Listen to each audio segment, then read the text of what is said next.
8 Toxic Ways Narcissistic Mothers Emotionally Abuse Their Children by Shahida Arabi.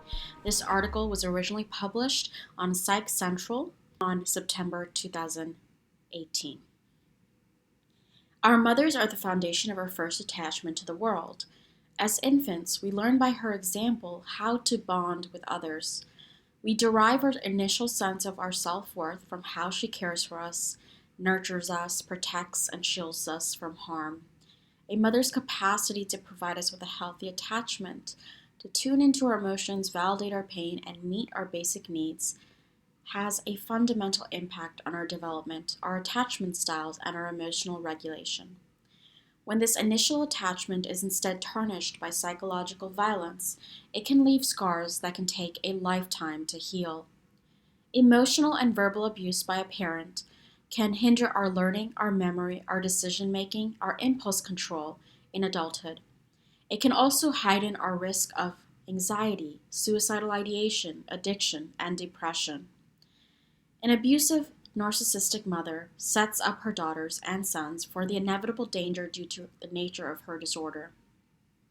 Her insatiable need for control, her excessive sense of entitlement, her stunning lack of empathy, her tendency towards interpersonal exploitation and constant need for attention overrides the welfare of her children.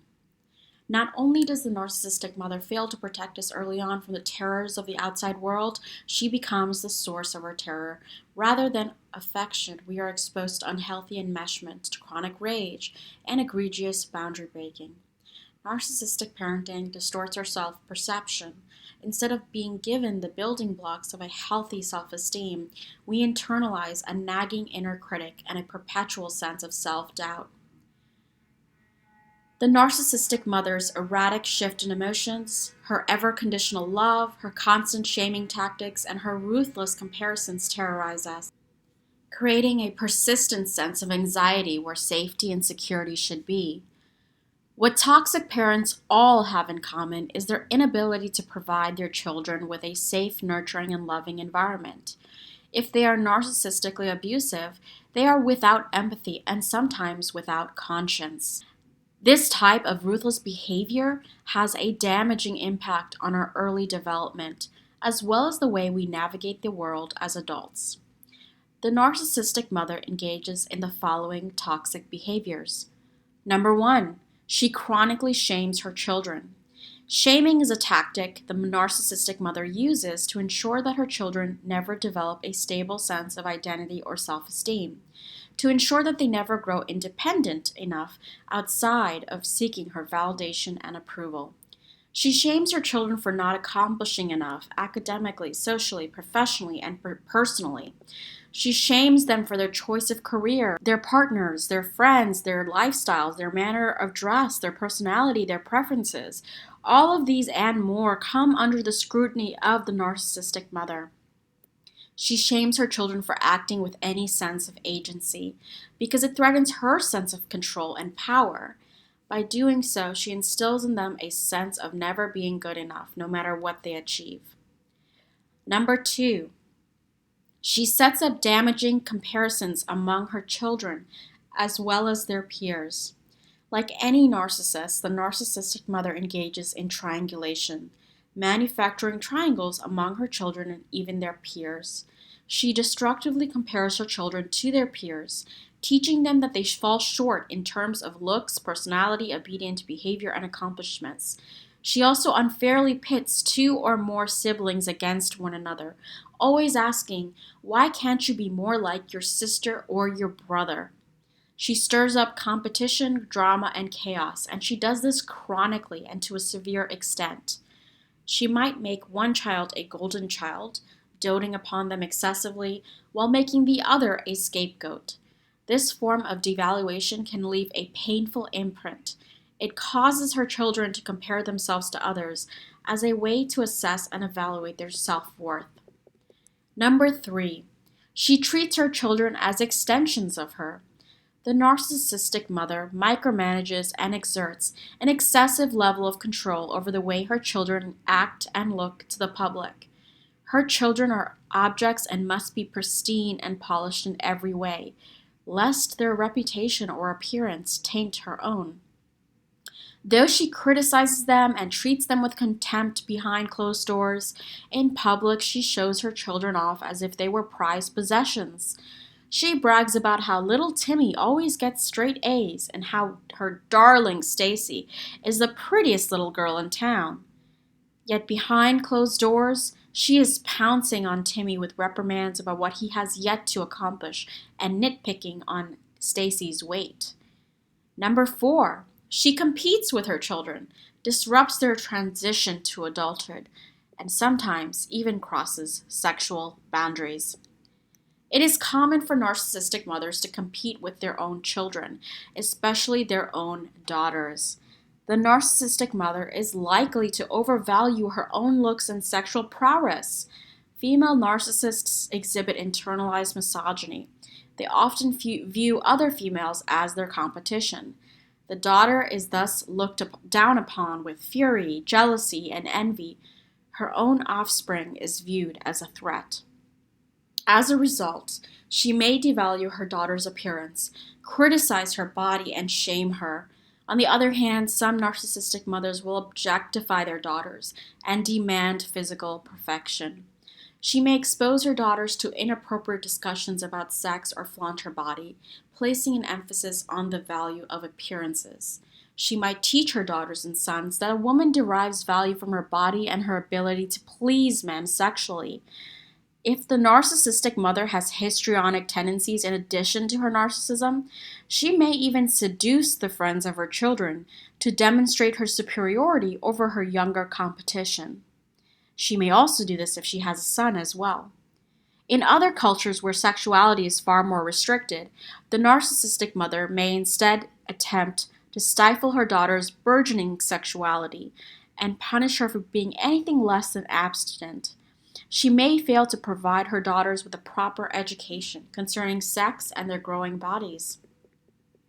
Number 5, an obsession with the external at the expense of her child's needs. To the narcissistic mother, appearances are everything.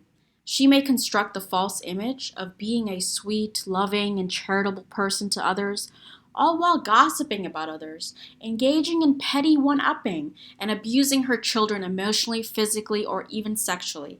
She enjoys the social status of being a mother without doing the actual maternal work. She shows off her children without properly tending to their basic emotional and psychological needs.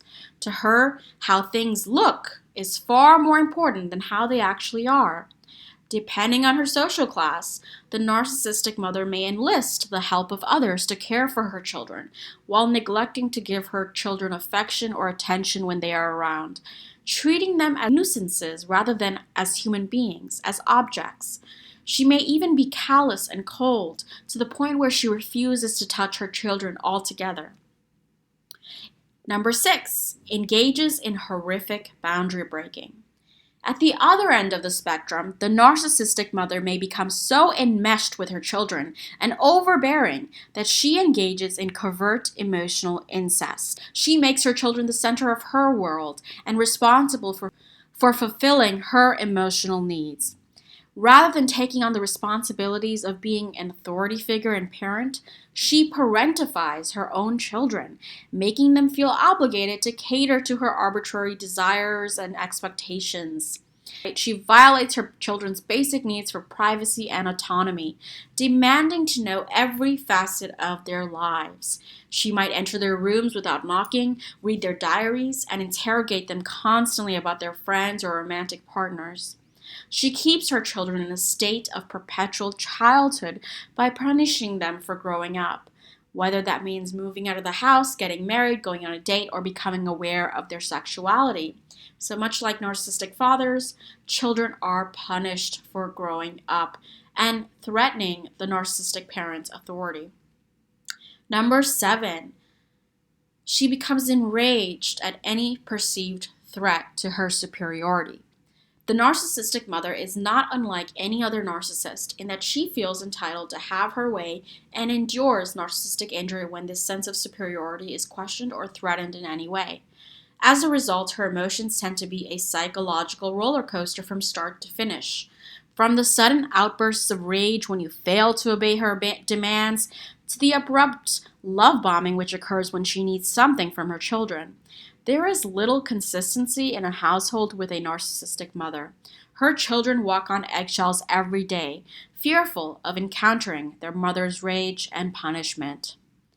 Number 8, she emotionally invalidates, guilt trips, and gaslights her children. A child's reactions to her narcissistic mother's abuse are frequently met with invalidation, shaming, and further gaslighting. The narcissistic mother lacks empathy for the feelings of her children, and she fails to consider their basic needs. A narcissistic mother is prone to telling her children that the abuse never occurred. It is common for the narcissistic mother to claim that her child is being oversensitive or overreacting to horrendous acts of psychological violence. The narcissistic mother has no qualms about using her emotional outbursts to control and manipulate her children. Yet when her children express their emotions, she invalidates them completely. She redirects the focus to her needs and guilt trips her children at every sign of perceived disobedience. She provokes her children and is sadistically pleased when her put-downs and insults have staying power. Empathic mothers are attuned to the emotional welfare of their children. Narcissistic mothers represent a perversion of the maternal instinct. So again, this is Shahida Arabi. I hope you enjoyed this article. If you'd like to read the original article that I wrote and published in September of 2018, you can find the link in the description box below. It is published on Psych Central. And please do share with others if you found the article helpful. I'll talk to you guys soon, and until next time, take care.